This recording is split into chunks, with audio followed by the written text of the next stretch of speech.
Guys, may tatanong ako sa inyo. Sino sa inyo ang mahilig mag-change oil ng inyong mga sasakyan? Tapos, yung used oil natin, anong ginagawa nyo dyan mga boss? Ako kasi, hindi ko yan tinatapon sa kanal o kaya naman sa lupa. Kasi unang-una, pollution yan mga boss. Bawal po natin yung itapon sa kanal or sa lupa. Next thing, iniipon ko kasi lahat ng used oil ko. Tapos pinagkakakitaan ko. Yun yung isi-share ko sa inyo ngayong araw na to. Yung iba ang ginagawa daw nila, binubuhos daw nila sa mga pundasyon at sa pader ng kanilang mga bahay kasi anti-anay daw.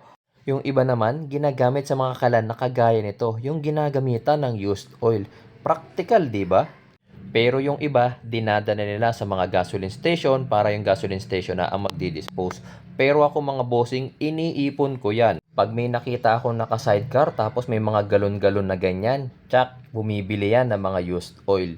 Yung mga used oil ko, nilalagay ko sa isang lumang container. Tapos pag puno na yung container ko, inilalagay ko na siya sa lumang lagayan ng mineral water. Bali ang sukatan na ginagamit ni kuya, etong kanyang timba. Sabi niya, isang puno niyan is 250 pesos. Nakadalawang puno ako niyan. O di ba? Yung used oil ko naging pera. Heto imbis na itapon at maging pollution sa ating paligid, naging 500 pesos pa siya.